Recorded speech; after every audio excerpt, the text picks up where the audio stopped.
Okay जी, lecture 2 करते हैं start. कल हमने टैक्स ईयर शुरू किया था, कोई सवाल है किसी का? आइए कल वाली बात को कंप्लीट करते हैं। कल हमने बात की थी कि कंपनी है होंडा, इसका टैक्स ईयर जो नॉर्मल टैक्स ईयर था वो था 1 जुलाई से लेके 30 जून। ठीक है, और हमने बात की थी कि होंडा जापान है एक, जो कि जापान में मौजूद है, और उसका टैक्स ईयर है 1 अप्रैल से लेके 31 मार्च। तो चूंकि ज़रूरत पेश आती थी इस टेन्योर का डाटा, होंडा जापान वाले होंडा पाकिस्तान से मंगवाते थे, तो इनको बड़ा मसला होता था कि इनको पहले 12 महीने ये वाले इकट्ठे करने पड़ते थे, और फिर जैसे ही साल ख़त्म होता था तो 12 महीने ये वाले इकट्ठे करके इस पे टैक्स देना पड़ता था।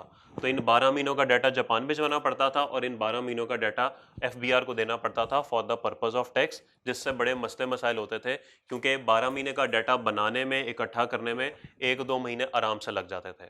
तो ये कहते थे कि जी 2 महीने यहाँ पे लगाएं, 2 महीने यहाँ पे लगाएं, तो साल के 4-5 महीने तो यहीं ज़ाया हो जाते हैं, हम काम क्या करें?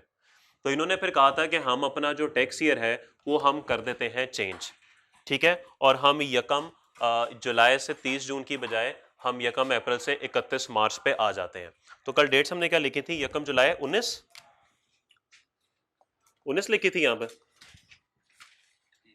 जी।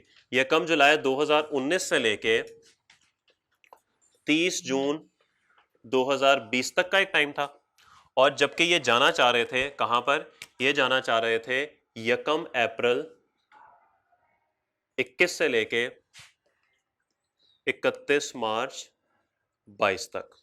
ये अपने जो 12 महीने थे वो यहां से तब्दील करके यहां पे जाना चाह रहे थे। फिर हमने बात की थी कि एक 12 महीने ये वाले हैं, इन 12 महीनों की दो खसूसियात हैं। एक ये कि ये 12 महीने का टाइम पीरियड है, और दूसरी खसूसियत ये है कि ये एंड हो रहा है कब? 30 जून को।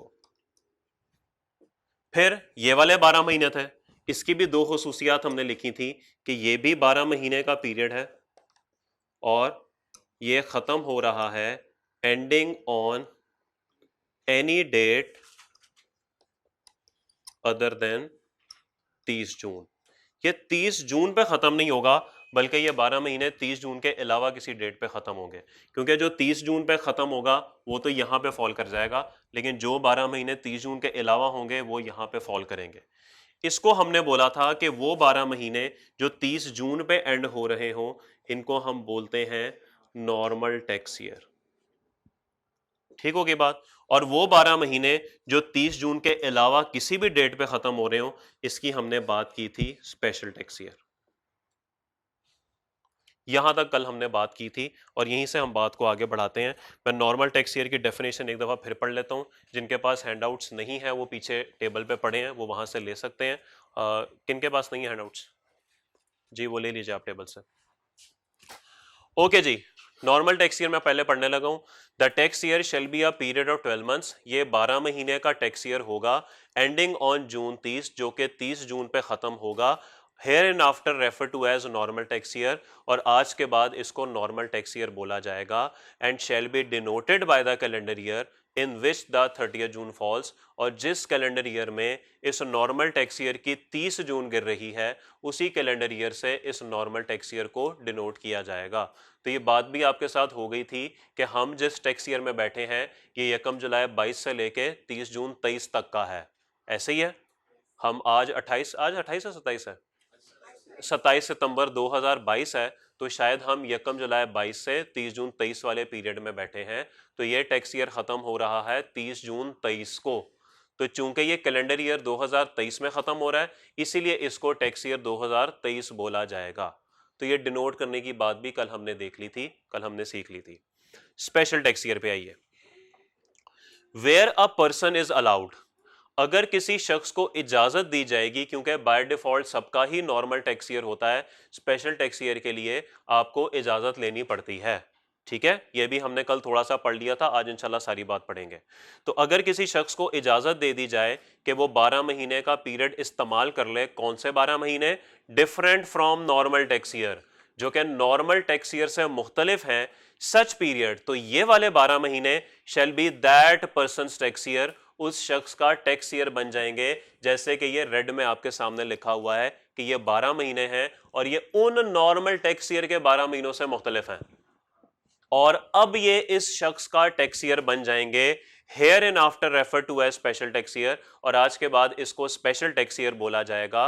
And shall be denoted by the calendar year in relevant to normal tax year in which the closing date of the special tax year falls. यहां पे आके कल हमारी गाड़ी रुक गई थी और हम फंस गए थे यहां पर आके कि इसका तर्जमा क्या होना चाहिए। और मैंने फिर आपको एक बात बताई थी कि आप पहले लाहौर आते हैं, लाहौर के बाद आप मॉडल टाउन आते हैं, और मॉडल टाउन आने के बाद आप क्रिसेंट में आते हैं, और फिर आप क्लास में लेट आते हैं। ऐसे ही होता है। ओके, तो ये बात इसने ना जरा उल्टे तरीके से लिखी हुई है। या आपको पहले क्लास में ले आया है, उसके बाद कॉलेज में लाया है, फिर मॉडल टाउन लाया है, और फिर लाहौर लेकर आया है। ऐसा नहीं होता। तो इसलिए हमें इस जुमले को थोड़ा सा उल्टा पढ़ना पड़ेगा। Closing date of the special tax year falls relevant to normal tax year denoted by the calendar year. ये सही तरीका है इसको पढ़ने का, समझने का। लिखेंगे आप ऐसे ही जैसे लिखा हुआ है, लेकिन समझने के लिए बता रहा हूं कि समझने के लिए closing date of the special tax year पहले पढ़ना पड़ेगा, relevant to normal tax year दूसरी दफा पढ़ना पड़ेगा, और डिनोटेड बाय कैलेंडर ईयर तीसरे दफा पढ़ना पड़ेगा।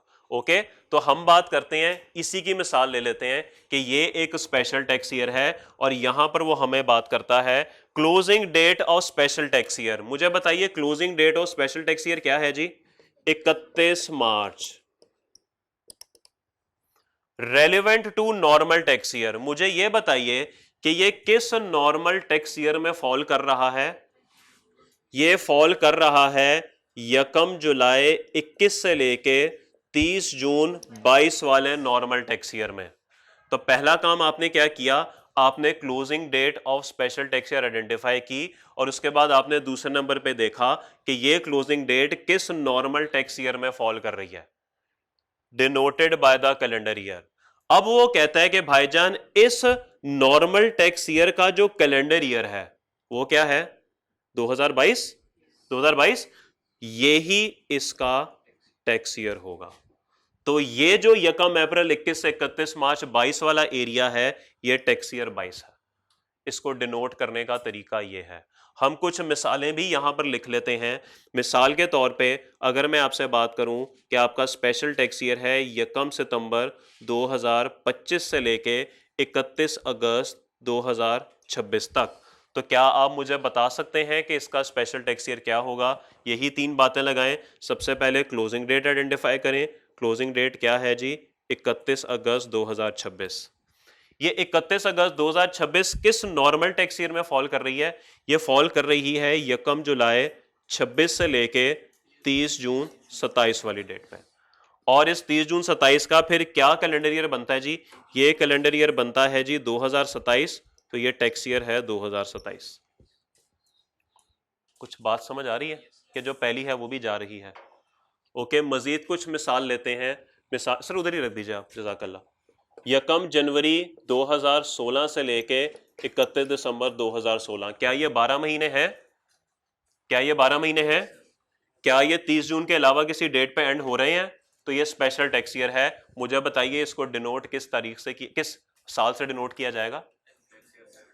Tax year 17। आपने कैसे पता कराया? सबसे पहले आपने देखा कि क्लोजिंग डेट क्या है, फिर आपने देखा कि ये क्लोजिंग डेट किस नॉर्मल टैक्स ईयर में फॉल कर रही है।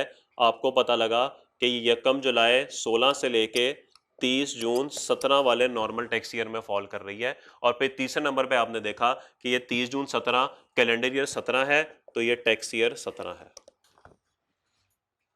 बात समझ आ गई? तो इसका तर्जमा कैसे होगा? अब बताइए इसका तर्जमा हम कैसे कर सकते हैं? अब तो मैंने सारा कुछ समझा दिया सर। सर ये एसी जरा ऑन कर दीजिएगा, एंड वाला। जी बताइए, क्लास का कोई ऐसा फर्द जिसकी अंग्रेजी शदीद तरह से एग्जाम्प्ट हो? कोई है? शदीद तरह से एग्जाम्प्ट का मतलब पता है ना? एफएससी में। अच्छा, आप लोग एफएससी पेपर वाले हैं कि वो वाले लोग हैं जिन्होंने बस एमई पास हो गए थे? आप सब पेपर वाले लोग हैं? पेपर दिए हैं आप लोगों ने? तो जब कोविड आया था तब आप लोग कौन सी क्लास में थे?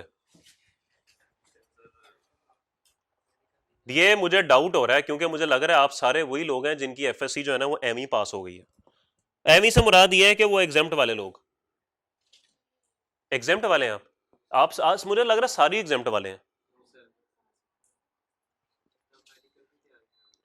अच्छा ओके, यानी एफएससी आप कर चुके थे, एफएससी आपने पर्चों की सूरत में पास की हुई है, वो नहीं है जिसमें लुट मची हुई थी कि 1100 में से 1100 वाले भी कोई 2200-2300 लोग थे, आप वो वाले तो नहीं है। ओके, तो बताइए सर जी, अंग्रेजी में किसी के 90% से ऊपर नंबर हो एफएससी में, ये तर्जमा हो सकता है क्या इसका? Denoted by the calendar year relevant to normal tax year in which the closing date of the special tax year falls. कोई इसका तर्जमा करना चाहे?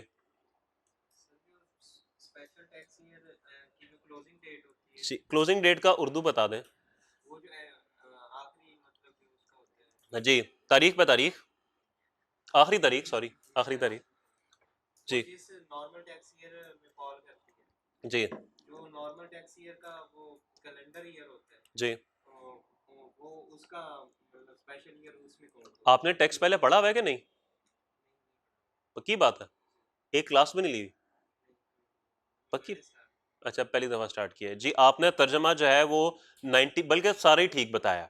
इसका तर्जमा कुछ ऐसे बनेगा, स्पेशल टैक्स ईयर की आखिरी तारीख जिस कैलेंडर ईयर में स्पेशल टैक्स ईयर की आखिरी तारीख जिस नॉर्मल टैक्स ईयर में फॉल करती है, उस नॉर्मल टैक्स ईयर का कैलेंडर ईयर इसका टैक्स ईयर होगा। मैं दोबारा बोलता हूं, स्पेशल टैक्स ईयर की आखिरी तारीख जिस नॉर्मल टैक्स ईयर में फॉल कर रही है, उस नॉर्मल टैक्स ईयर का जो कैलेंडर ईयर होगा वो ही इसका टैक्स ईयर होगा। अब बात समझ आ गई? तीसरी दफा मैं फिर बोल देता हूं, स्पेशल टैक्स ईयर की आखिरी तारीख जिस नॉर्मल टैक्स ईयर में फॉल कर रही है, इस नॉर्मल टैक्स ईयर का जो कैलेंडर ईयर होगा वो ही इसका स्पेशल टैक्स ईयर होगा। कुछ बात समझ आई? तो एक दफा अगर आप बोल देंगे एक बुलंद आवाज में तो काफी फायदा हो जाएगा। बताइए।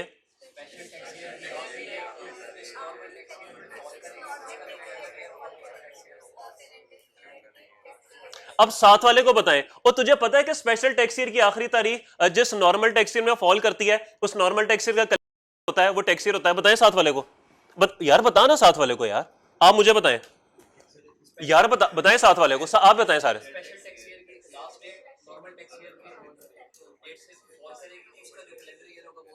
हाँ नहीं नहीं, बिल्कुल सही है, बिल्कुल ठीक है। साथ वाले आते जाते ना दोस्तों से ऐसे बातें किया करें, ये मत पूछा करें तूने क्या खाया, क्या खाएगा, ऐसी। या तुझे पता है स्पेशल टैक्स ईयर की आखिरी तारीख जिस नॉर्मल टैक्स में फॉल करती है उसका कैलेंडर उसका टैक्स ईयर होता है। और तुझे पता है कि वो साल वो 12 महीने जो 30 जून पे एंड होते हैं वो नॉर्मल टैक्स ईयर होते हैं। और तुझे पता है वो 12 महीने जो 30 जून के अलावा किसी डेट पे एंड होते हैं वो स्पेशल टैक्स। ऐसी बातें किया करें। ओके, भाग जाएगा वो, कोई बात नहीं, दूसरा आ जाएगा। कोई ना कोई तो जिंदगी में ऐसा मिल ही जाएगा। दोस्त की बात करो। ओके, ये तो हो गया कॉन्सेप्ट, और मेरे ख्याल में कॉन्सेप्ट अब आप सबको समझ आ गया। अब आते हैं हम अपने पाकिस्तानी स्टाइल की तरफ।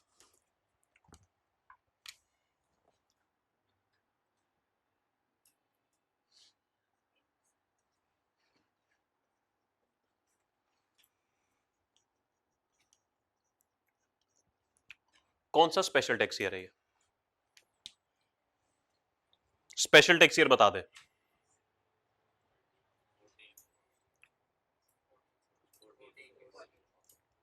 टैक्स ईयर 14 है। ये आपने कैसे बताया?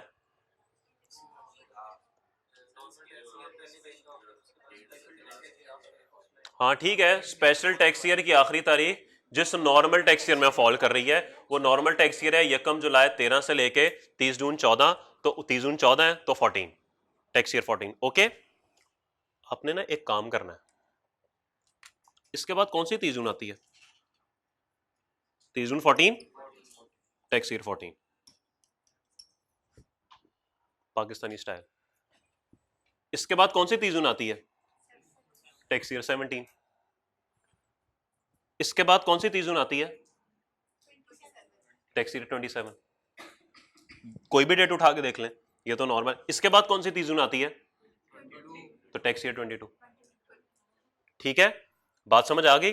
तो ये था जुगाड़ू तरीका, लेकिन आपने ऐसे नहीं करना, आपने वही वाली स्पेशल, ठीक है। लेकिन आपको मैंने मुश्किल से निकालने का हल भी बता दिया कि अगर कभी फंस जाए कहीं पे आके तो बस इन बातों पे गौर में रखिएगा। लेकिन मुझे पता है, पक्का यकीन है कि आप सब इस बात को भूल चुके हैं और आपने ज़हन में ये बिठा लिया है बस अगली 30 जून देख लेनी है। ये मुझे इस बात का यकीन है, क्योंकि आपको जिस चीज से मना करो आपने करना वही होता है। ओके,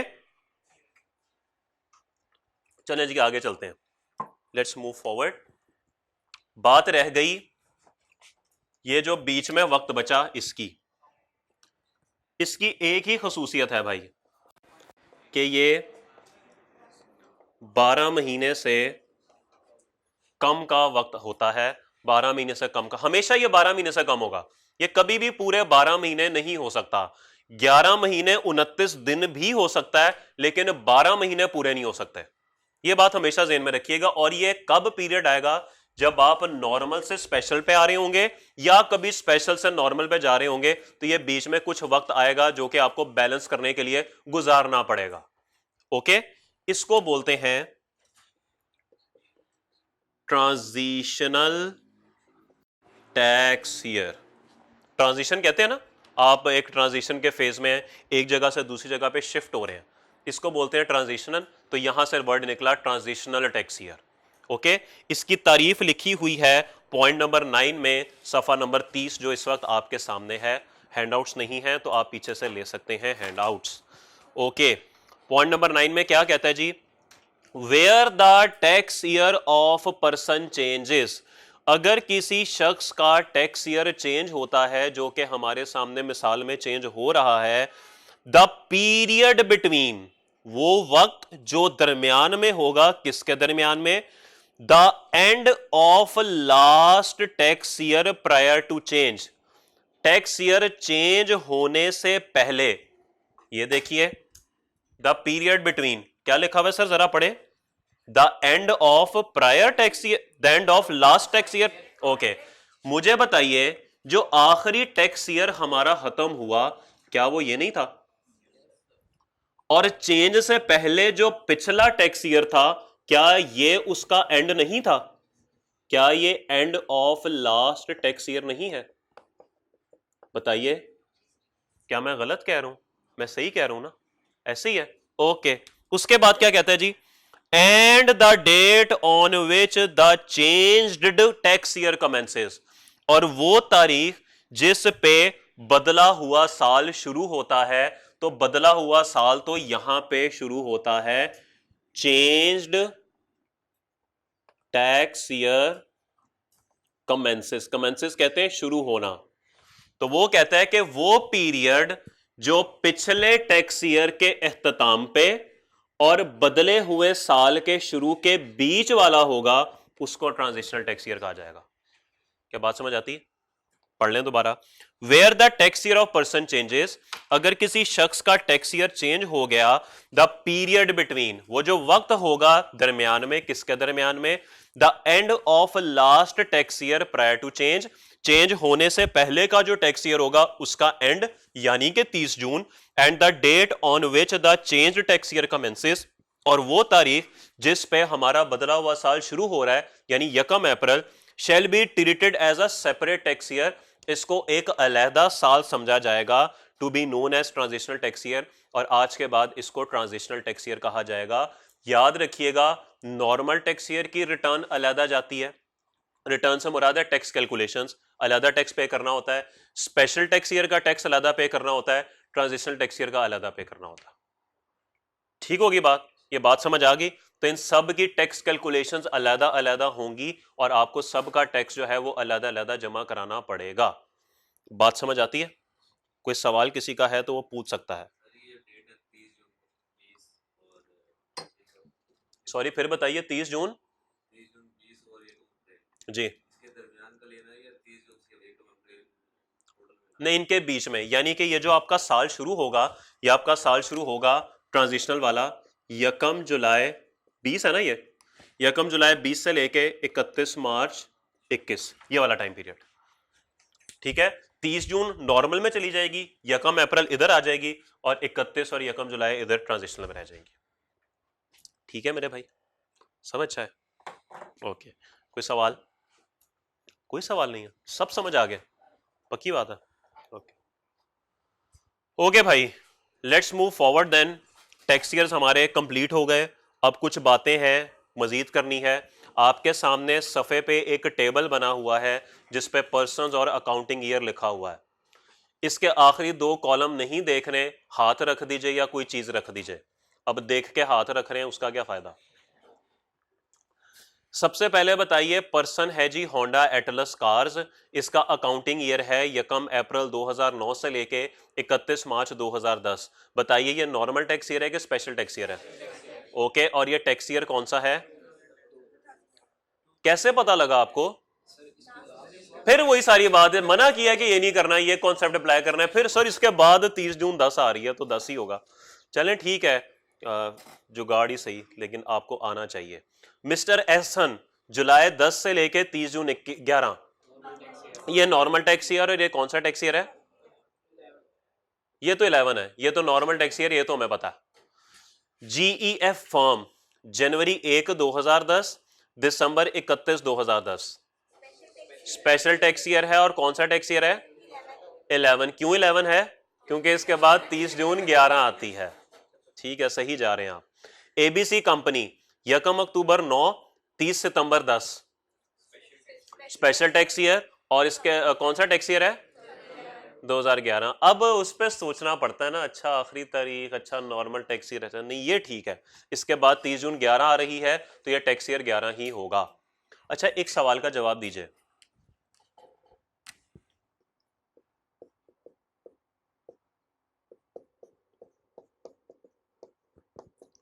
स्पेशल टैक्स ईयर है नॉर्मल टैक्स ईयर है?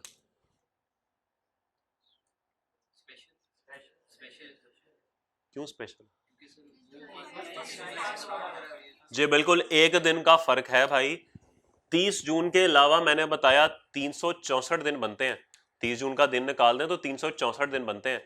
364 में से किसी भी डेट पे एंड हो सकता है। 1 जुलाई को हो सकता है, 2 को, 3 को, 4 को, उधर से 29 जून को एंड हो सकता है, 28 को हो सकता है। सारे स्पेशल टैक्स ईयर हैं, बस 30 पे नहीं हो सकता, क्योंकि 30 पे हो गया तो नॉर्मल बन जाएगा। तो ये बात आपने जहन में रखनी है। किसी का कोई सवाल? चलें आगे फिर। ओके जी,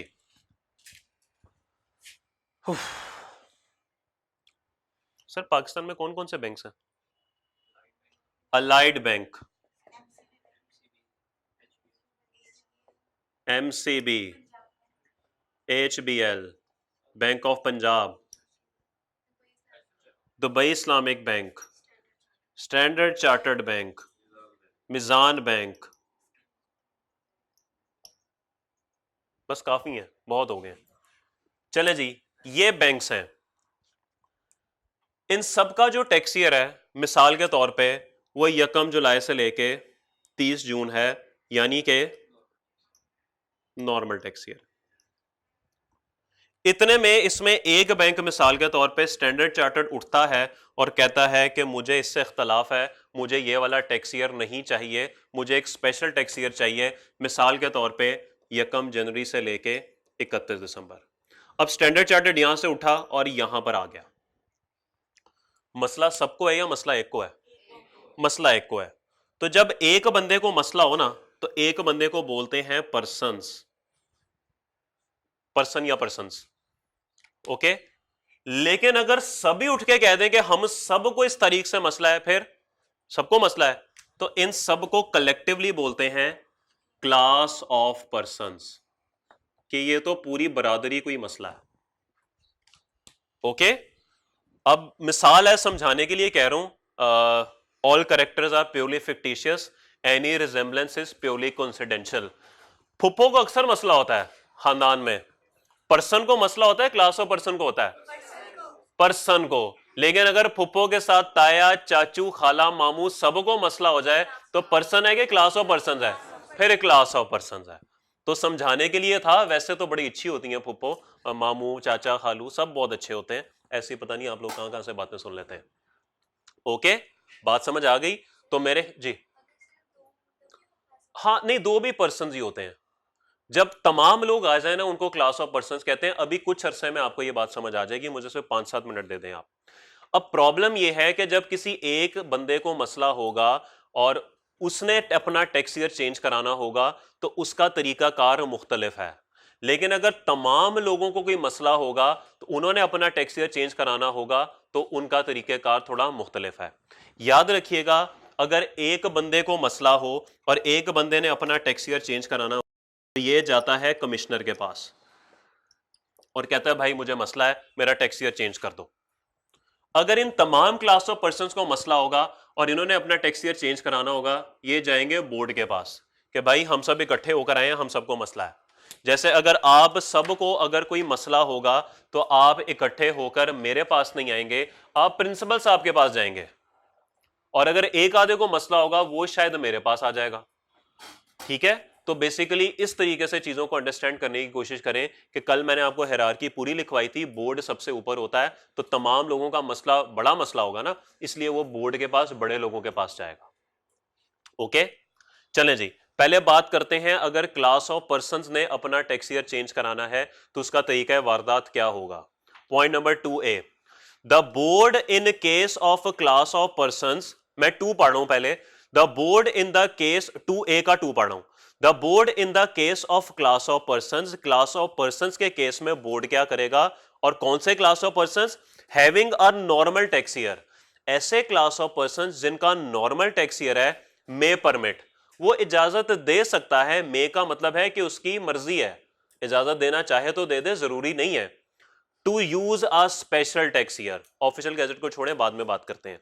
तो वो क्या करेगा, वो इजाजत दे सकता है क्लास ऑफ पर्संस को कि आप नॉर्मल की बजाय स्पेशल यूज कर लें। और अगर आप 1 पढ़ेंगे ऊपर तो इसमें लिखा हुआ है in case of class of persons having a special tax year may permit to use a normal tax year, और स्पेशल वालों को कह सकता है कि आप नॉर्मल यूज कर लें।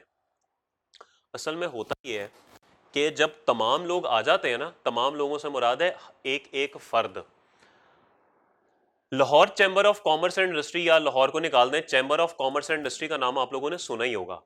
ये ना हर शहर के अंदर ना एक इदारा बना हुआ है जो कि बिजनेसमैन लोगों ने बनाया हुआ है, जो कारोबारी लोग हैं उन्होंने ये इदारा बनाया हुआ है।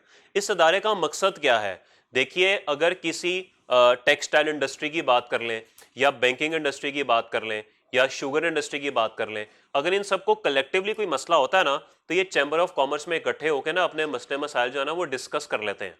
और जब ये एक बात पे एग्री कर जाते हैं ना कि हमने हुकूमत से ये काम करवाना है, तो यहाँ पे ना इन्होंने अपने नुमाइंदे मुंतखब किए होते हैं जो कि इलेक्शन से मुंतखब होते हैं।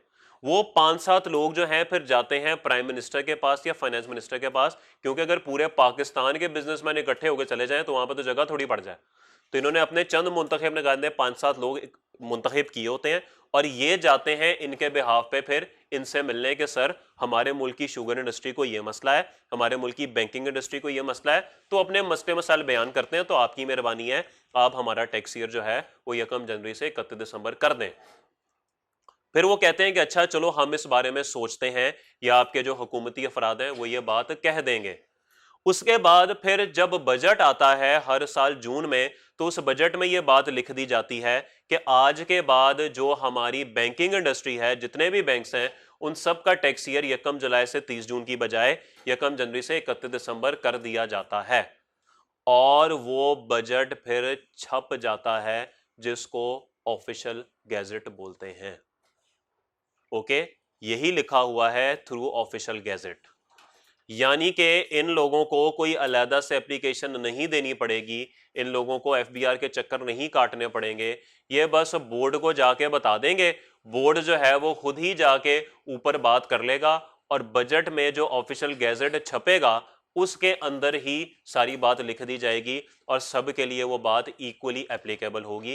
किसी खास बैंक का नाम नहीं लिखा होगा, बल्कि पूरी बैंकिंग इंडस्ट्री का ही नाम लिखा होगा। क्या ये बात आप लोगों को समझ आ गई है? अगर किसी का कोई सवाल है तो वो पूछ सकता है।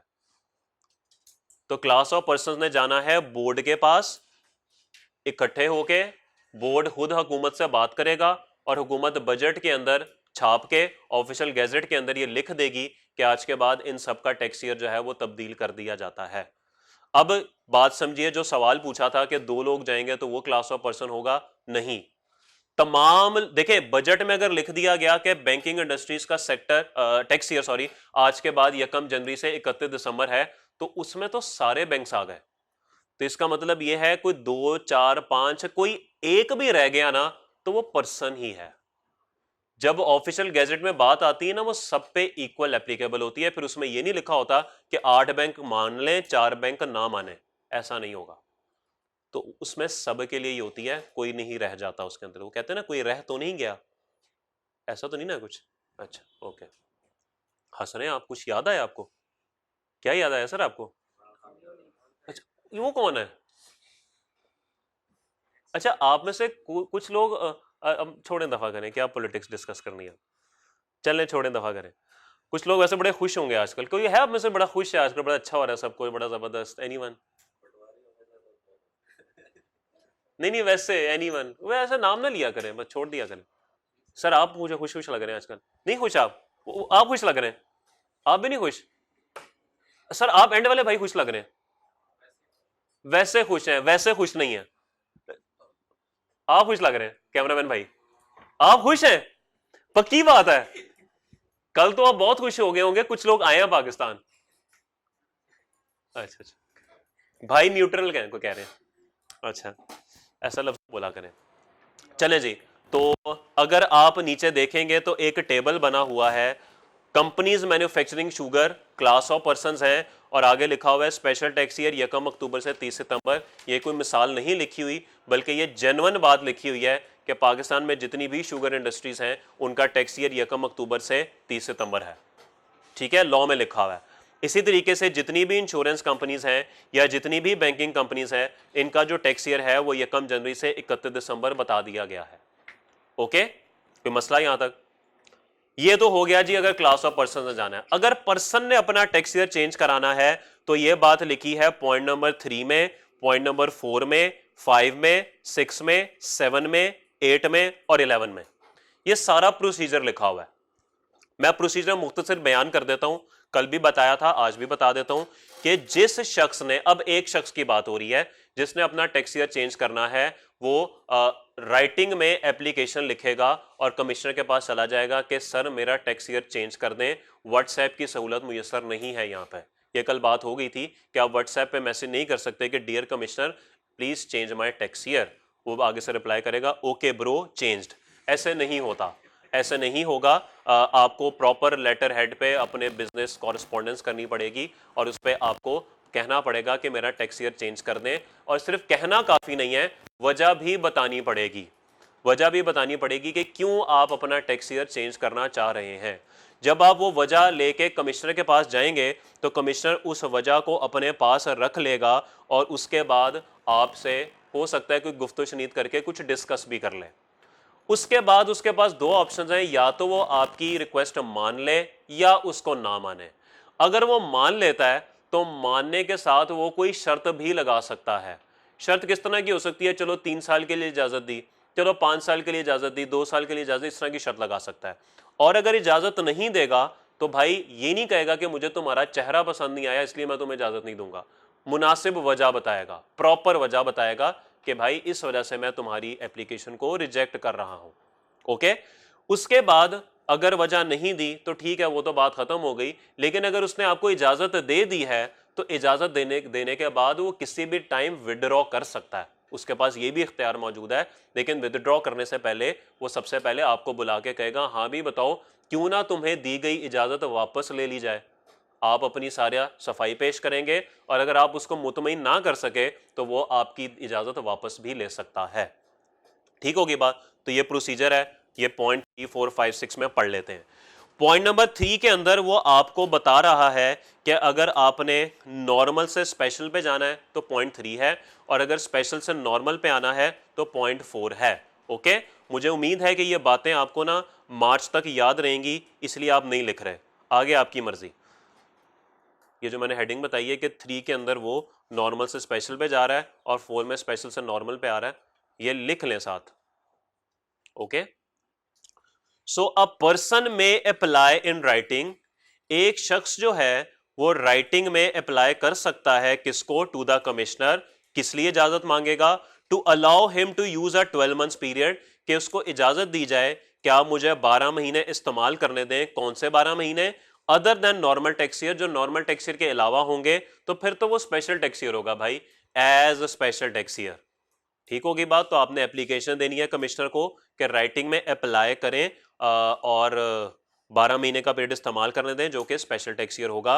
And the commissioner may allow him, may का मतलब क्या है, मर्जी है उसकी, इजाजत देना चाहे दे दे, नहीं देनी ना दे, तो कमिश्नर उसको इजाजत दे सकता है।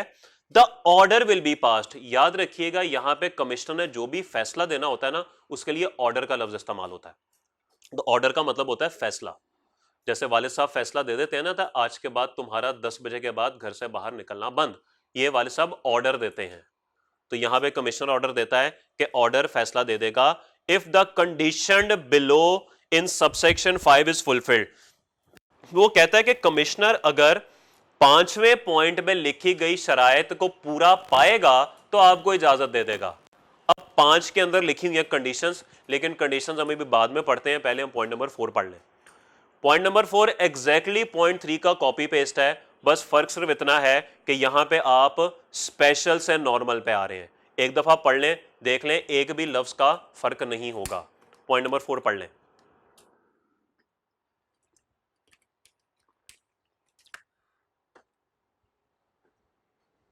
ठीक है जी, क्या किसी लफ्ज में कोई मसला आपको या किसी जुमले में कोई मसला? तो 4 में वो कह रहा है कि आप राइटिंग में एप्लीकेशन देंगे कमिश्नर को कि आप स्पेशल से नॉर्मल पे वापस आना चाह रहे हैं, कमिश्नर इजाजत दे सकता है। और फैसला कमिश्नर कब देगा? अगर सबसेक्शन 5 की कंडीशन फुलफिल क्या होगी। वो शर्त क्या है भाई, वो शर्त क्या है?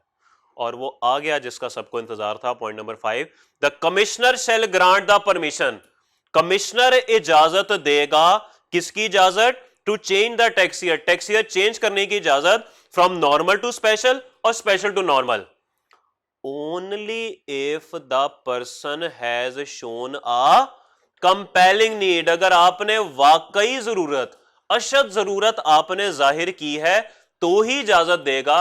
अगर आपने कहा कमिश्नर वैसे ही मेरा दिल कर रहा है, तो वो कहेगा सर ऐसी बातें हमारे साथ नहीं होती, ये दिल दुल की बातें हमारे साथ ना किया करें, हमें वाकई और अशद जरूरत बताया करें कि भाई ये जरूरत है, हमारी होंडा जापान वहां पे मौजूद है, हमने उसके साथ अपने टैक्स ईयर को मैच करना है, वाकई जरूरत है।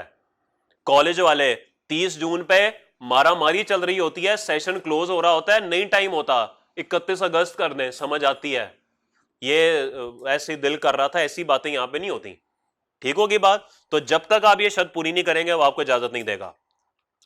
कमिश्नर में इंपोज कंडीशंस, इजाजत देते हुए शर्त लगा सकता है, बिल्कुल लगा सकता है। वाइल गिविंग परमिशन, इजाजत, जैसे वालिद साहब शर्त लगा देते हैं, ठीक है तू चला जा 10 बजे लेकिन 11 बजे से पहले पहले वापस आ जाई। इंपोज कंडीशंस, ऐसा होता है आप लोगों के साथ, होता है कि नहीं? वापस नहीं, अच्छा वो कहते हैं वापस नहीं, कभी पकड़े गए लेट आते हुए? क्या हुआ था सर उसके बाद? वो अंदर की बात है, सर्विस बिजनेस, सर्विस, ओके चले कोई बात नहीं, खैर है, मैं भी पकड़ा गया था एक दफा, खैर कोई नहीं, चलता है जिंदगी में, सब चलता है। सॉफ्टवेयर अपडेट नहीं हुआ था, अल्लाह का शुक्र है बचत हो गई थी, अल्लाह का शुक्र है। वो भी एक स्टोरी है सर, ये कैमरा बंद होता है ना फिर सुनाऊंगा अभी नहीं सुना सकता, ओके सो मैं नहीं बताऊंगा, ओके ठीक हो गया जी। अब फैसला हो गया, उसने आपको इजाजत दे दी, लेकिन इजाजत देने से पहले पॉइंट नंबर 6 में कमिश्नर क्या करेगा? An order by commissioner of change in tax year, tax year change करने का जो फैसला होगा, shall be passed after providing to the applicant an opportunity of being heard. जब तक आपको वो बुला के आपके केस सुन नहीं लेगा, आपकी जबानी तफसीलात नहीं ले लेगा, तब तक वो फैसला नहीं देगा। सुनवाई का मौका देना का जो अंग्रेजी में वर्ड है वो है opportunity of being heard. Opportunity of being heard का मतलब यह है कि सुनवाई का मौका दिया जाएगा। जैसे कि जब भाई साहब ये पकड़े गए होंगे रात को लेट घर आते, तो वालिद साहब ने इनको कहा होगा कि जरा कल शाम को 5 बजे बैठना, जरा गुफ्तगू करनी है, ओके। फिर भाई साहब को गुफ्तगू के लिए बिठाया गया होगा, और फिर भाई साहब ने, नहीं वालिद साहब ने पूछा होगा बताओ कहां थे, तो वालिद साहब ने सर्विस से पहले इनको अपॉर्चुनिटी ऑफ बीइंग हर्ड दिया, इनको सुनवाई का एक मौका दिया, ओके कि अपनी सफाई में अगर कुछ पेश करना चाह रहे हैं तो पेश कर दें। भाई ने सिर्फ जूता पकड़ा दिया वाले साहब को, वैसे वैसे मजाक कर रहा हूं। चले जी, तो आपको सुनवाई का मौका दिया जाएगा। If the application is rejected, अगर आपकी एप्लीकेशन रिजेक्ट हो जाती है, कमिश्नर कहता है जाओ, नहीं देता इजाजत, the commissioner shall mention in order the reasons for rejection, वो वजूहात बताएगा कि किस वजह से। भाई मुझे शक है कि तुम्हारी कोई होंडा जापान एग्जिस्ट नहीं करती, तुम भी फनकारियां लगा रहे हो, मुझे साबित कर दो कि होंडा जापान तुम्हारी वहां पे मौजूद है, आप डॉक्यूमेंट कोई साबित नहीं कर सके। उसने कहा झूठ बोलते हो तुम, नहीं देनी मैंने इजाजत। तो वो लिख देगा कि मैंने इससे मांगा था कि मुझे होंडा जापान के साथ कोई ताल्लुक अपना साबित कर दे, ये नहीं कर पाया, इस वजह से आप फारग है मेरी तरफ से। Okay okay. अब उसने इजाजत दी हुई है, मैंने बताया था इजाजत वापस भी ले सकता है। पॉइंट नंबर 7 में, the commissioner may by order, commissioner फैसला दे सकता है, मे बाय ऑर्डर कॉमा का छोड़ें, withdraw the permission granted regarding change in tax year, withdraw होता है वापस ले लेना, तो दी गई इजाजत वापस भी ले सकता है। जो वालिद साहब ने इजाजत दी है, ठीक है रोज 10 बजे चले जाया करो, लेकिन 11 बजे आ जाना। आप आते हैं 12:30, 1:30, 1:45, तो वालिद साहब क्या करेंगे, विदड्रॉ द परमिशन, इजाजत वापस ले लेंगे। लेकिन इजाजत वापस लेने से पहले वालिद साहब मैसेज करेंगे, बेटा let's have a cup of T in my office.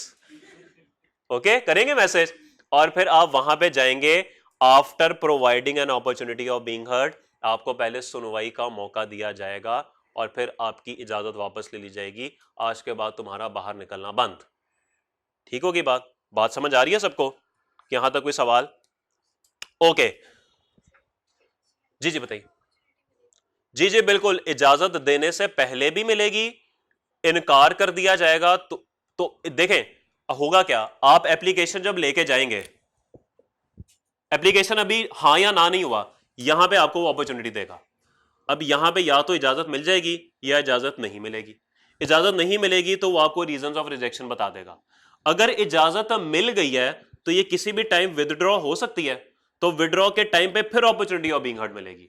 तो इजाजत मिलने हां या ना से पहले भी मिलेगी, और अगर मिल गई तो इसको विदड्रॉ करने से पहले भी मिलेगी। तो 2 दफा का मतलब यह है। हम 8 बाद में पढ़ते हैं, पहले हम 11 पढ़ते हैं। वालिद साहब ने या तो इजाजत नहीं दी 10 बजे से बाहर निकलने की, या इजाजत दी थी वो वापस ले ली। क्या करेंगे फिर आप? किसके पास जाएंगे जी? अम्मी के पास। ठीक है, जिन घरों में वालदा का असर रसूख ज्यादा है वो फिर अम्मी के पास जाएंगे, वरना फिर दादाजी तो हैं ही हैं।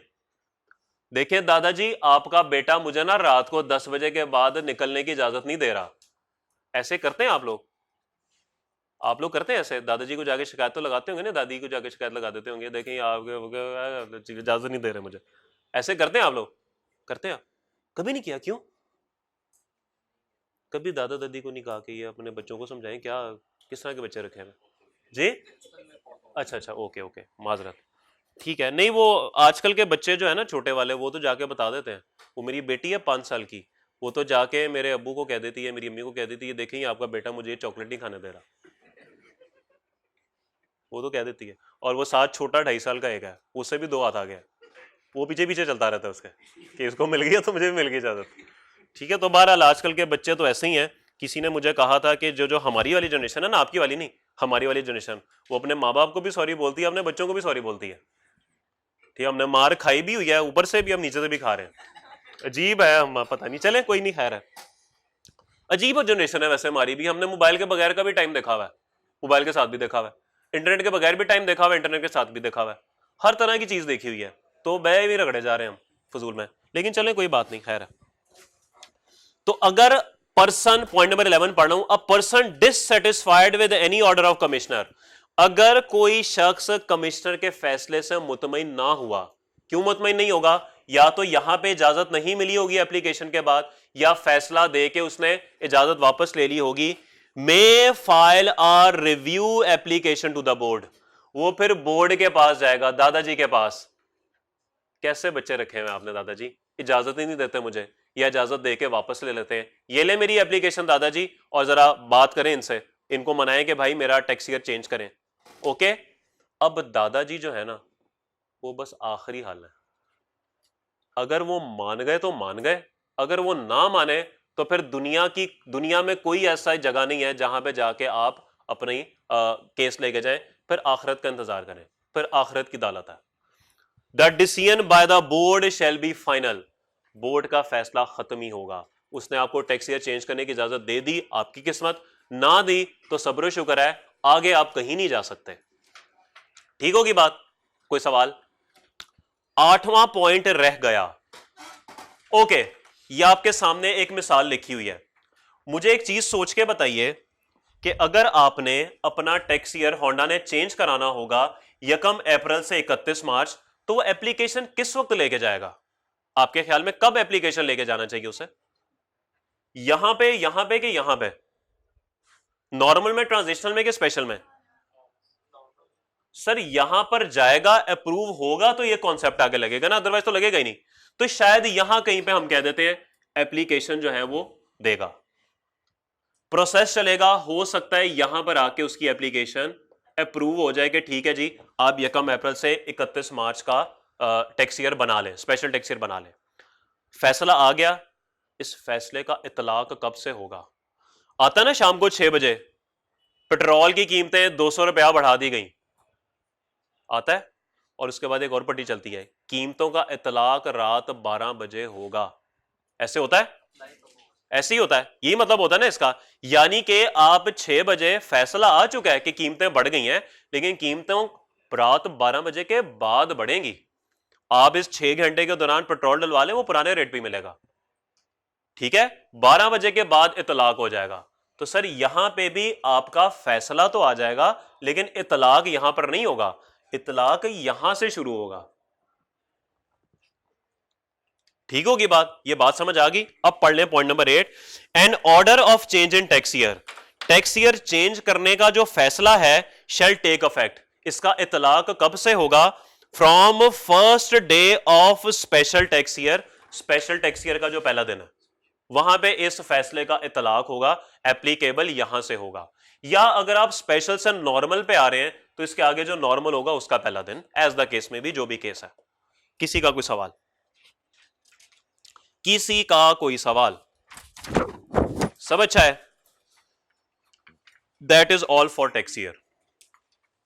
उम्मीद की जाएगी कि आप इसको जाके याद कर लेंगे, ठीक है? आते जाते दूसरों को सुनाया करें।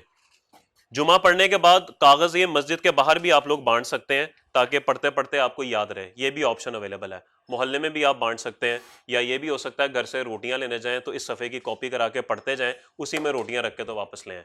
तो टैंकी पे भी चिपका सकते हैं आप, अपनी वॉइस नोट रिकॉर्डिंग करके व्हाट्सएप पे बाइक चलाते हुए सुन सकते हैं, ताकि याद नहीं, चीज़ें भूलें ना। तो काफ़ी ऑप्शन अवेलेबल हैं आपके पास पढ़ने की, लेकिन you always choose reading WhatsApp messages, I don't know why.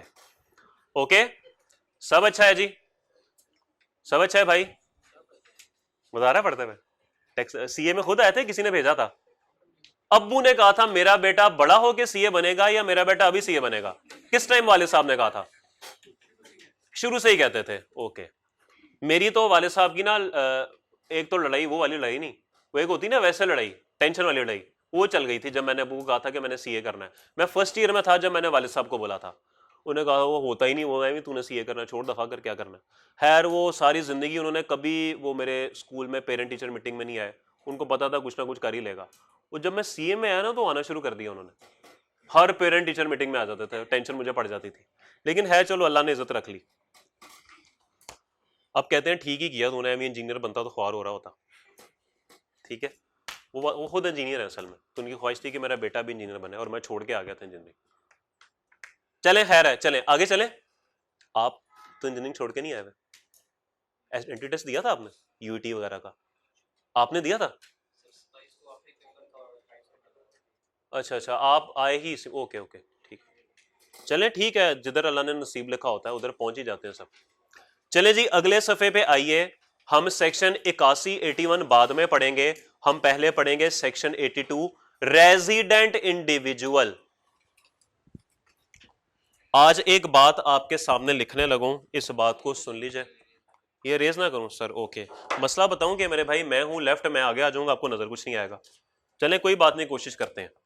एक बात ज़हन में रखिएगा कि ये जो पर्सन्स का लफ्ज हमने पढ़ा है ना, इस पर्सन्स के अंदर ना 3 तरह के लोग शामिल होते हैं।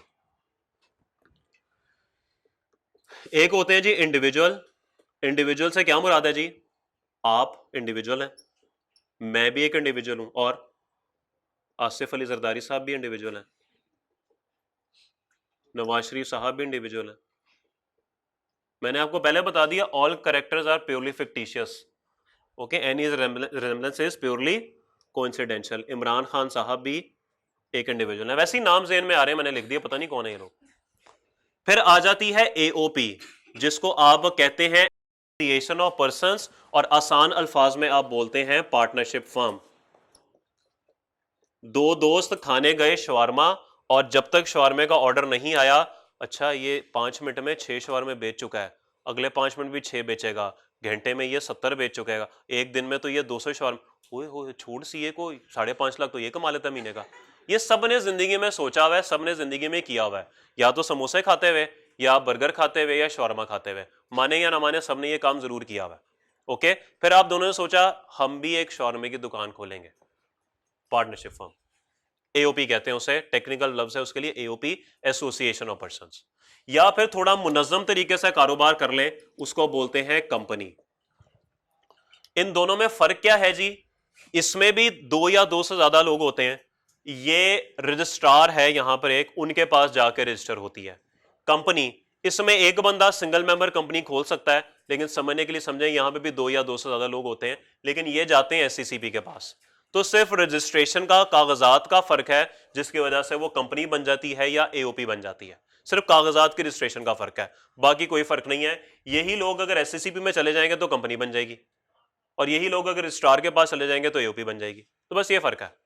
ओके, जैसे ये वही बात है कि आप इस कॉलेज में आ गए हैं तो चलें, इधर के स्टूडेंट हैं, किसी दूसरे कॉलेज में चले जाएंगे, वहां रजिस्ट्रेशन करा लेंगे तो वहां के स्टूडेंट हैं। तो ये वही बात है तो आप स्टूडेंट ही ना।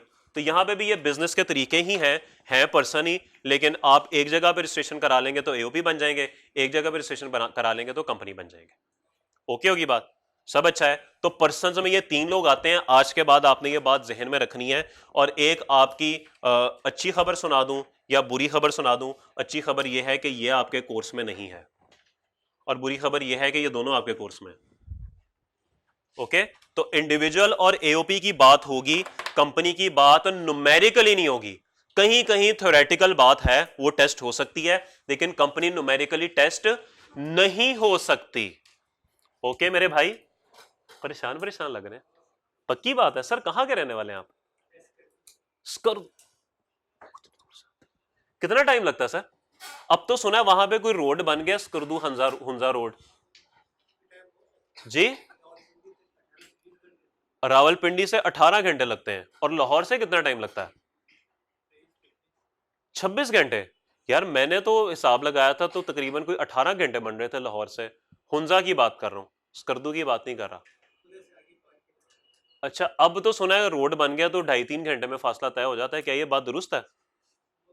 रोड कोई नहीं बना हुंजा से स्कर्दू का? अच्छा, 3 से 4 घंटे, ओके ठीक है। तो सर कैसा पाया आपने लाहौर को? नहीं सॉरी, कैसा पाया आपने लाहौरियों को?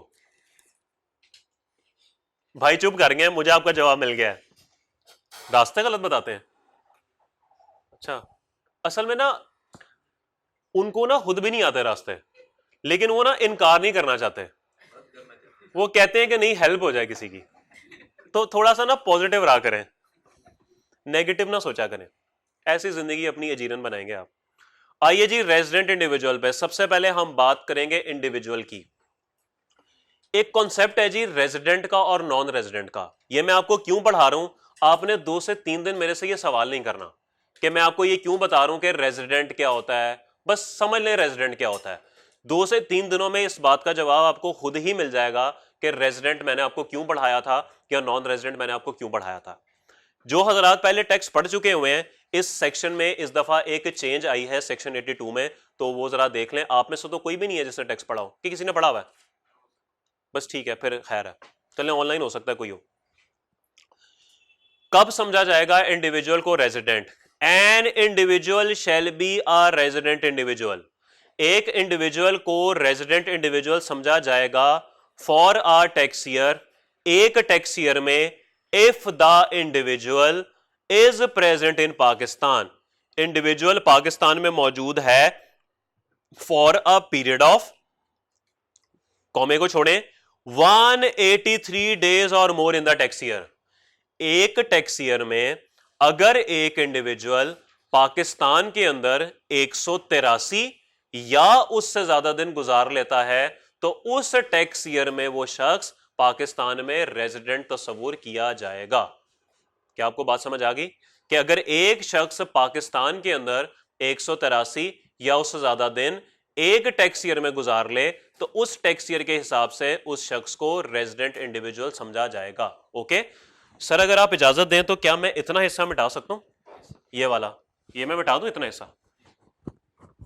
आप ऐसे ना नोट कर लें जल्दी से, क्योंकि फिर अगली क्लास आ जाएगी और कहीं ऐसा ना हो कि आप रह जाएं। मिसाल के तौर पे देखिए, एक चीज यहां पे बड़ी इंपॉर्टेंट है जो मैं आपको बता रहा हूं। रेजिडेंट का जो कॉन्सेप्ट है ना, ये हमेशा टैक्स ईयर के साथ लिंक होता है। यानी जब आपसे कोई पूछे कि भाई बताओ आप रेजिडेंट हो कि नहीं हो, आप कहेंगे कौन से टैक्स ईयर में, पहले मुझे टैक्स ईयर तो बताओ। तो फिर वो आपसे कहेगा टैक्स ईयर 22 का ही बता दो।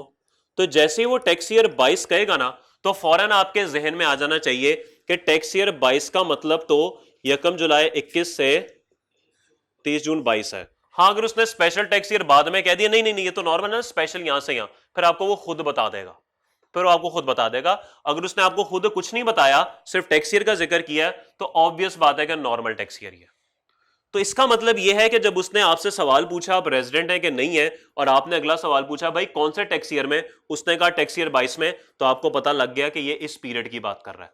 आपने देख लेना है कि इस पीरियड में क्या आपने 183 या उससे ज्यादा दिन पाकिस्तान में गुजारे हैं। सर आपने गुजारे थे 183 या उससे दिन पाकिस्तान में, कि बाहर रहे थे?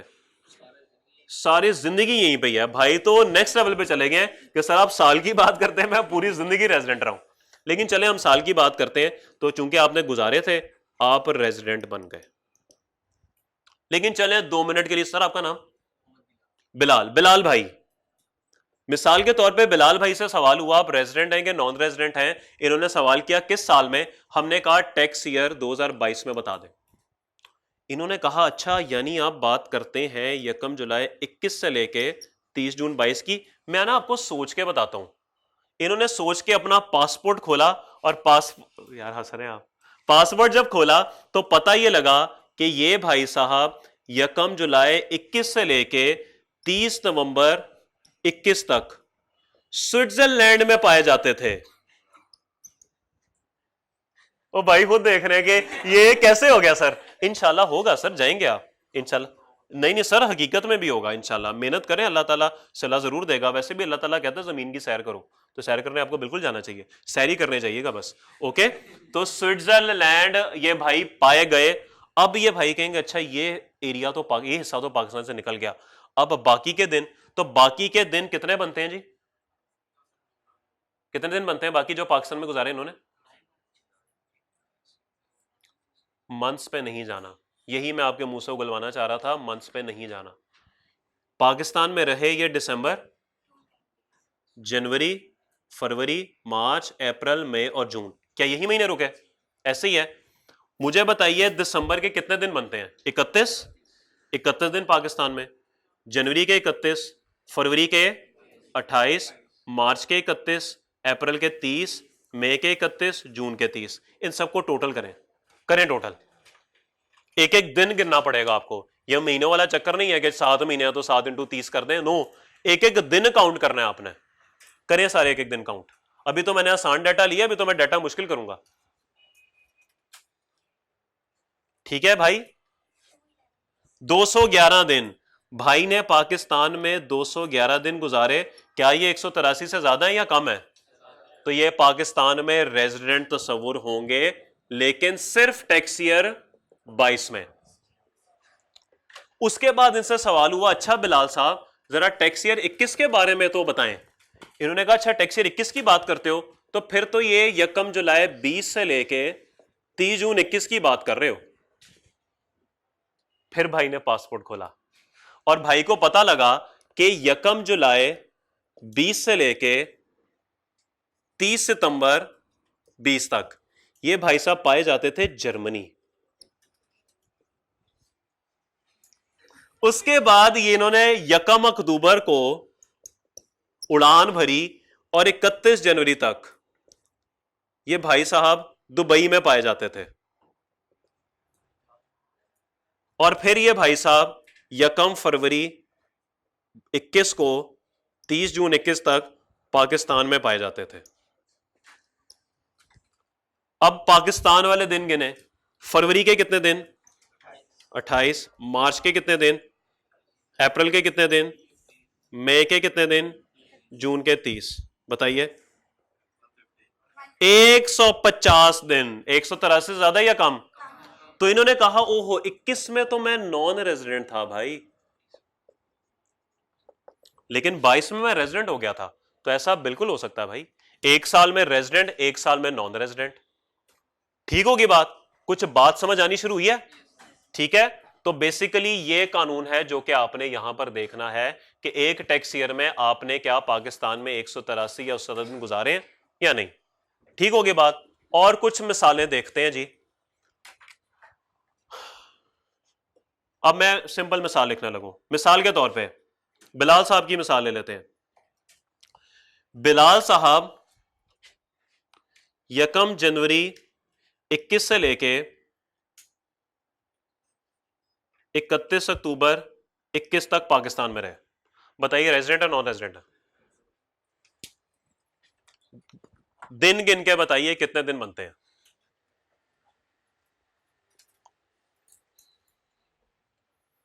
हाँ जी दोस्त, गिनिए दिन जी।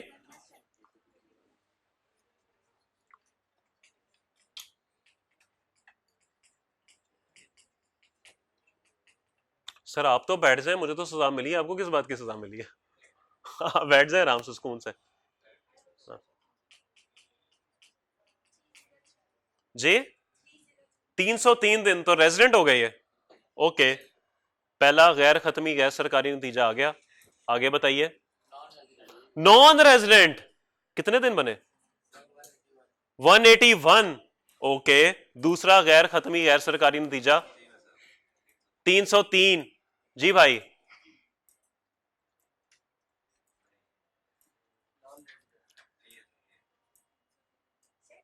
टैक्स ईयर कौन सा पहले ये तो बताया। ये देखा, ये सब पहली स्लिप में आउट हो गए। ये भाई साहब को पता लग गया और उन्होंने एन मौके पे बल्ला पीछे कर लिया, वेल लेफ्ट कर दी इन्होंने। भाई टैक्स ईयर का सवाल तो पूछे मेरे से, वही तो आपको इस वक्त से समझा रहा हूं। ये तो डाटा ही देखें कैसा अजीब सा है। इसमें तो यहां पे एक बीच में ब्रेक नहीं लगती 30 जून की। बीच में देखें 30 जून 21 आ रहा है, इस तरफ टैक्स ईयर 21 है, इस तरफ टैक्स ईयर 22 है। सवाल तो करें का पूछ रहे हैं कि 22 का पूछ रहे हैं, बनता है लॉजिकल सवाल। अब मुझे 21 का बता दें। अगर 21 का आपसे पूछूंगा तो आप ये लेफ्ट साइड देखेंगे, यानी आप जनवरी के 31, फरवरी के 28, मार्च के 31, अप्रैल के 30, मई के 31 और जून के 30 गिने कितने बनते हैं? अब 181 बनते हैं। और अगर इस तरफ आए तो इस तरफ आपके कितने बनेंगे? जुलाई के 31, अगस्त के 31, सितंबर के 30, अक्टूबर के 31। बताइए 1 2 3। तो दोनों साल में ही आप नॉन रेजिडेंट है। तो भाई सबसे पहले टैक्स ईयर आइडेंटिफाई करना है कि टैक्स ईयर कौन सा है। ये पहला काम है जो आपने सवाल में करना है, आगे चलना ही नहीं है। एग्जामिनर ने नहीं दिया हुआ वहीं पे जिद डाल देनी है, जमीन पे लेट जाना है, रोते रोते लेट जाना है, फिर वहीं सो जाना है, आगे नहीं चलना। पहले टैक्स ईयर का डाटा दो मुझे। ठीक होगी बात? टैक्स ईयर के बगैर आपने आगे नहीं चलना। ओके होगी बात? तो पहला सबक आपको मिल गया कि सबसे पहले हमने टैक्स ईयर देखना है। ठीक होगी बात? हाँ, अगर इस सवाल को मैं ऐसे आपके सामने प्रेजेंट करूं कि भाई 1 जनवरी 21 से लेके 31 अक्टूबर 21 का बता दें, और इन भाई साहब का ना स्पेशल टैक्स ईयर है, और वो स्पेशल टैक्स ईयर 1 जन से 31 दिसंबर है। अगर ये मैं बात आपको बता दूं ना, फिर आपको समझ आ जाएगी ये एक ही साल की बात हो रही है। ठीक है, लेकिन आई कैब अभी इस लेवल पे नहीं गया, वो इस लेवल तक पहुंचा ही नहीं है, वो बस यहीं तक ही बात करता है। यहां तक कंफ्यूज कर देगा आपको या ये बात करेगा आपसे, वो इस लेवल पे भी तक नहीं गया। लेकिन अगर वो साथ बता देना कि स्पेशल टैक्स ईयर है तो फिर समझ आती है कि पूरा एक ही साल है। ओके, बात समझ आ गई? कोई सवाल किसी का? जी सब अच्छा है। बस आखिरी बात करते हैं फिर क्लास खत्म करते हैं। लिखा हुआ है जी, an individual shall be a resident individual for a tax year if the individual is present in Pakistan for a period of or periods amounting in aggregate to. इसका क्या मतलब है भाई? इसका मतलब यह है कि इकट्ठा रह ले या तोड़ तोड़ के रह ले, एक ही बात है। तोड़ तोड़ के रहने से क्या मुराद है? इससे मुराद यह है कि मिसाल के तौर पे बिलाल साहब मसरूफ आदमी हैं, मीटिंग्स चलती रहती हैं, 1 जुलाई 21 को ये गए चाइना और वापस आए 30 सितंबर 21 को। फिर ये 1 अक्टूबर 21 से लेके 31 दिसंबर 21 तक पाकिस्तान में ही मौजूद रहे। फिर ये 1 जनवरी 22 को से लेके 28 फरवरी 22 तक फिर चले गए दुबई। फिर ये 1 मार्च 2022 को वापस आए और 30 अप्रैल तक फिर पाकिस्तान में मौजूद रहे। और फिर ये 1 मई को बाहर गए और 30 जून तक बाहर ही रहे जर्मनी। ऐसे बिल्कुल हो सकता है। अब आपने इनके 183 दिन कैसे गिनने हैं? आपने ये वाले दिन गिनने हैं और आपने ये वाले दिन गिनने हैं। तोड़ तोड़ के रहे कोई बात नहीं। अब ये तोड़ तोड़ के कितना अरसा रहे हैं? ये अक्टूबर के 31 दिन रहे हैं, नवंबर के 30 दिन रहे हैं, दिसंबर के 31 दिन रहे हैं, उसके बाद ये मार्च के 31 दिन पाकिस्तान में मौजूद रहे हैं और अप्रैल के 30 दिन मौजूद रहे हैं। कैसे ही हुआ? ऐसे ही हुआ। टोटल करके बताएं। 153 नहीं बने? टोटल नहीं बने? ठीक होगी बात? तो चाहे इकट्ठे रह लें जैसे इन एग्जांपल्स में हमने किया, चाहे तोड़ तोड़ के रह लें, फर्क कोई नहीं पड़ता। साल में 183 या उससे ज्यादा दिन पूरे करने आपने। ओके होगी बात? तो अब मैं आखिरी दफा डेफिनेशन पढ़ने लगा हूं। इंडिविजुअल को रेजिडेंट इंडिविजुअल समझा जाएगा एक टैक्स ईयर में। बड़ी इंपॉर्टेंट बात है ये, फॉर अ टैक्स ईयर, एक टैक्स ईयर की बात होती है। ये गलती आपको मैंने यहां पे बता दी थी आपकी। इफ द इंडिविजुअल इज मौजूद इन पाकिस्तान, या तो 183 दिन के लिए, या फिर तोड़ तोड़ के अगर रहा तो उन तमाम पीरियड्स को जोड़ दें, इन एग्रीगेट कर दें, फॉर 183 डेज और मोर इन द टैक्स ईयर, 183 उससे ज्यादा दिन के लिए। ठीक होगी बात? तो मेरे ख्याल में काफी सबक आपको यहां पे मिल गए। आखिरी बात आपको बता दूं, नीचे बॉक्स में लिखी भी हुई है कि शहरियत का कोई ताल्लुक नहीं है रेजिडेंट से। हो सकता है आपकी फैमिली में आपका कोई भाई, आपके कोई वालिद साहब, आपके कोई चचा, कोई ताया, कोई मामू, कोई कजन पाकिस्तान से बाहर हो और 3 साल से पाकिस्तान से बाहर ही हो। उन्होंने पाकिस्तान में एक दिन भी नहीं गुजारा, वो पाकिस्तान के लिए नॉन रेजिडेंट हैं। माना उनके पास शोरियत है, सिटीजनशिप है, लेकिन citizenship is not the criteria. ये बात पल्ले से बांध लें। अगर विराट कोहली पाकिस्तान आएगा और पाकिस्तान में 183 दिन पूरे कर लेगा तो वो भी पाकिस्तान में रेजिडेंट ही तस्वुर होगा। उसके बाद तो शरीयत नहीं है, but still he will be considered resident. Babar Azam IPL खेलने इंडिया चला जाए, 10 महीने वहीं पे रहे, पाकिस्तान में 183 दिन उसने नहीं गुजारे, बेशक शहरी है लेकिन नॉन रेजिडेंट है। तो याद रखिएगा, ये सिटीजनशिप का दूर दूर तक कोई ताल्लुक नहीं है इसके साथ, सिर्फ दिन काउंट करने हैं, दैट्स इट। चाहे इकट्ठे चाहे तोड़ तोड़ के। कल मजीद बात करेंगे, कुछ कॉम्प्लिकेशंस हैं इसके अंदर, इस 183 दिन को काउंट करने के अंदर, उसके आगे कल बात करेंगे इंशाल्लाह। मुलाकात होती है, ख्याल रखिएगा, अल्लाह हाफिज।